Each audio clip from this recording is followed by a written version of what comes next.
Hello दोस्तों, welcome to my YouTube channel and in this video we are going to discuss about कि कौन कौन से रास्ते हैं जिन तरीके से ये कंपनियां ये शेयर मार्केट में पैसा उगाती है। तो देखिए, ये वैसे तो बहुत सारे रास्ते हैं, लेकिन हम इस वीडियो में बात करेंगे आईपीओ की। देखिए, आईपीओ का मतलब होता है इनिशियल पब्लिक ऑफरिंग।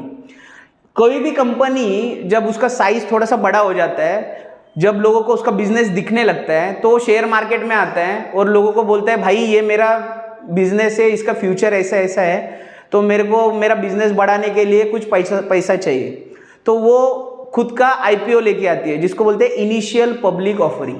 देखिए, जो कंपनी कुछ सालों के बाद इधर आ रही है, वो पहले शुरुआत में क्या था, शुरुआत में उसके ओनर के पास अगर पैसा है, उस पैसे से उसने बिजनेस चालू किया था, या कंपनी से लोन लेके उसने बिजनेस चालू किया था, या कुछ स्मार्ट इन्वेस्टर्स थे उस टाइम पे उसको मिले हुए, उन्होंने उस कंपनी में इन्वेस्ट किया था, जिसकी वजह से कंपनी का ग्रो हुआ, यानी बिजनेस ग्रो हुआ और कुछ सालों के बाद उसकी साइज बढ़ गई। अभी वो कंपनी जब आ रही है इधर, तो वो पूरा बिजनेस प्रॉस्पेक्ट लेके आ रही है कि भाई मेरा ये बिजनेस है, उसका फ्यूचर ऐसा ऐसा है और मेरे को इतने इतने पैसों की जरूरत है। तो ये जो होता है, इसको बोलते हैं अपन इनिशियल पब्लिक ऑफरिंग। ठीक है। अभी ये इनिशियल पब्लिक ऑफरिंग जब भी कंपनी इधर लेके आती है शेयर मार्केट में, it has to pass through the various norms suggested by the SEBI, security and exchange board of India. तो वो पहले उसको सेबी का अप्रूवल लेना पड़ता है। अभी सेबी का अप्रूवल लेना है तो सेबी के सारे नॉर्म्स उसको क्लियर करने होते हैं। यानी कोई भी कंपनी आती है तो उसको डिस्क्लोज करना पड़ता है कि भाई उस कंपनी का ओनर कौन है, फाउंडर कौन है, कब स्टार्ट हुआ वो कंपनी, बिजनेस क्या कर रही है, कितने कितने एग्जिस्टिंग इन्वेस्टर है उसमें, उस कंपनी की पूरी बैलेंस शीट देनी पड़ती है। उसके बाद उसकी पूरी सेल्स की ग्रोथ, यानी उस कंपनी में कुछ रिस्क फैक्टर अगर होंगे तो उनको डिस्क्लोज करना पड़ता है उसको। यानी कि सपोज कंपनी के कुछ शेयर्स प्लेज है, क्या शेयर्स अगर प्लेज है यानी गिरवी रखे हैं, तो उसको पूरा डिस्क्लोज करना पड़ता है।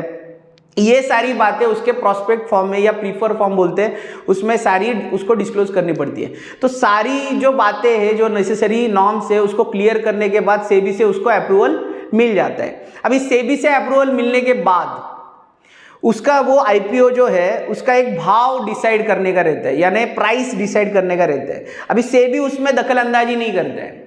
सेबी को उसको प्राइस से कुछ लेना देना ही नहीं है। प्राइस डिसाइड करने का काम कंपनी का ओनर करता है along with the merchant banker. अभी मर्चेंट बैंकर क्या होता है? मर्चेंट बैंकर एक तरीके का एजेंट होता है, जो ये फाउंडर जो होता है कंपनी का, जिसका आईपीओ आने वाला है जिस कंपनी का, उसको हर स्टेप पे गाइड करता रहता है ताकि उसकी कंपनी की लिस्टिंग हो जाए। तो उसका एक एक्चुअली एजेंट होता है, एडवाइजर होता है, जो उसको स्टेप बाय स्टेप बताता है कि भाई तेरे को ये स्टेप्स में अपने को ये स्टेप्स करने पड़ेंगे to have the IPO, to have the listing of this company on the share market. तो ये सारी बातें मर्चेंट बैंकर करता है। अभी ये भाव डिसाइड दोनों मिलके करते हैं, founder as well as merchant banker. अभी वो भाव भी दो तरीके से डिसाइड होता है। एक होता है फिक्स्ड भाव, यानी कंपनी का ओनर बोलता है मेरी ये कंपनी है, इसका एक फिक्स रेट है, यही मेरा आईपीओ का भाव रहेगा।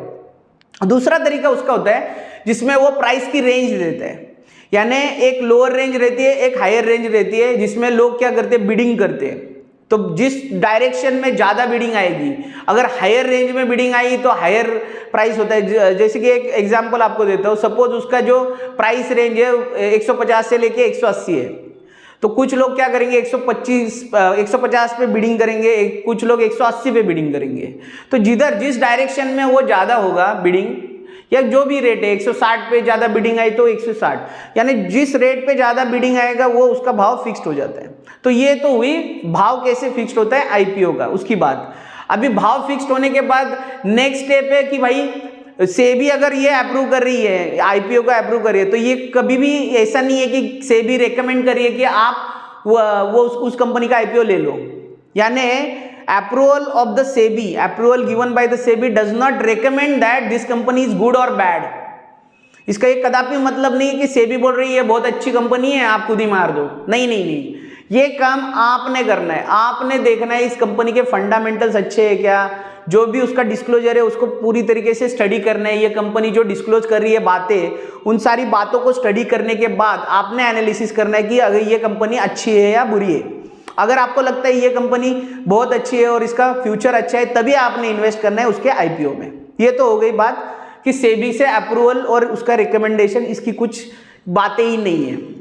अभी नेक्स्ट आता है कि भाई ये सब बातें होने के बाद आपको उस आईपीओ में अप्लाई कैसे करना है। उसके लिए पुराने ज़माने में जो एप्लीकेशन थे और नए ज़माने का एप्लीकेशन, इसको ज़रा कंपेयर करते।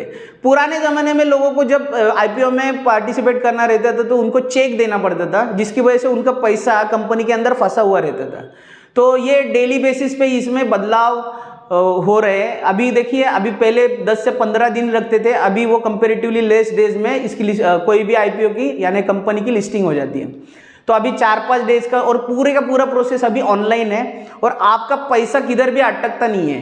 यानी पहले के ज़माने में आपका पैसा फंसा हुआ रहता था, अभी क्या होता है आपके अकाउंट में जब भी आप आईपीओ को सब्सक्राइब करते हो तो आपका पैसा आपके ही बैंक अकाउंट में या ट्रेडिंग अकाउंट में ब्रोकर्स के आपके वो उस टाइम पीरियड के लिए लॉक किया जाता है। और फिर जिस दिन कंपनी की वो कंपनी डिस्क्लोज करती है कि आपको ये आईपीओ मिला है कि नहीं मिला है, अगर नहीं मिला है तो उस टाइम पे आपका पैसा यानी ये दोनों, ये मिला है कि नहीं मिला, ये मैसेज आपके ब्रोकर को या आपके बैंक को, दोनों को एट ए टाइम वो कंपनी दे देती है, so that they can release the fund. जो भी आपका पैसा लॉक किया है उसको वो रिलीज कर पाए। तो पहले के कंपैरिजन में अभी बहुत अच्छी बातें हो गई है, इसमें सुधारना हो गई है। अभी ये होने के बाद आपको पता चलता है अगर आपको आईपीओ मिला है तो उस कंपनी के शेयर्स आपके डीमैट अकाउंट में आ जाते हैं। उस कंपनी के वो आने के बाद उस दिन भी आप बेच सकते हो या 5 साल के लिए, अगले 5 साल के लिए उसको आप रख सकते हो। यानी ये आपके ऊपर है। आपको अगर बहुत ही अच्छी कंपनी लग रही है और आपको पता है कि आईपीओ में जो रेट आया है उससे बहुत बढ़िया रिटर्न मेरे को आगे भी मिलेंगे, तो उसको आप रखो। और आपको लगता है कि भाई ये कंपनी के जो रिटर्न मिले 20-30% वो उतने में ही मैं संतुष्ट हूँ और आगे का फ्यूचर मेरे को इस कंपनी का ज़्यादा कुछ क्लैरिफिकेशन नहीं है, तो आप उससे एग्जिट भी कर सकते हो। और अभी देखो, अभी एक केस मैं बताता हूँ। लोगों की ऐसी धारणा होती है बुल मार्केट में कि भाई आईपीओ के जो रेट आते हैं वो बहुत ही सस्ते होते हैं मार्केट रेट से। यानी पहले आईपीओ जब आते थे तो बहुत ही लोअर रेट पे आते थे और लिस्टिंग होने के बाद कंपनी का भाव बढ़ जाता था।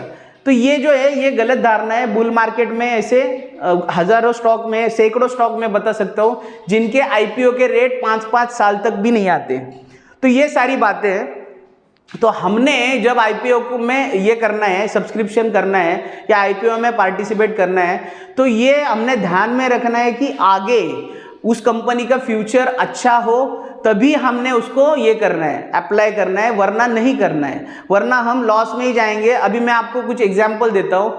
मानिए मेरे पास एग्जाम्पल है रिलायंस पावर और डीएलएफ। ये 2 शेयर, यानी वैसे तो सैकड़ों है लेकिन ये जो है ये बुल मार्केट के एंड में आए थे। रिलायंस पावर का आईपीओ आया था 2007 में, 2007 के एंड में। तो उस टाइम पे लोग ऐसे पागल की तरह उसको ये करे जा रहे कि भाई रिलायंस पावर का आईपीओ नहीं मिला तो मेरी ज़िंदगी खराब है। तो उस टाइम पे जिसके अकाउंट में वो रिलायंस पावर का आईपीओ गया, उसके आईपीओ के रेट आज तक नहीं आए, आज तक उसके रेट नहीं आए। तो ये हाल होता है अगर वो कंपनी बहुत घटिया निकली और आगे उसका फ्यूचर अगर बैड है तो आप ये इतनी बड़ी रिस्क आईपीओ में ले रहे हो। तो आपने आईपीओ को जब भी ये करना है तो सोच समझदारी से करना है। नेक्स्ट वीडियो में मैं लेके आऊँगा बहुत सारी चीज़ें, यानी और कौन कौन से रास्ते हैं जिन रास्तों से कंपनियां शेयर मार्केट में पैसा उगा सकती है। Thank you very much.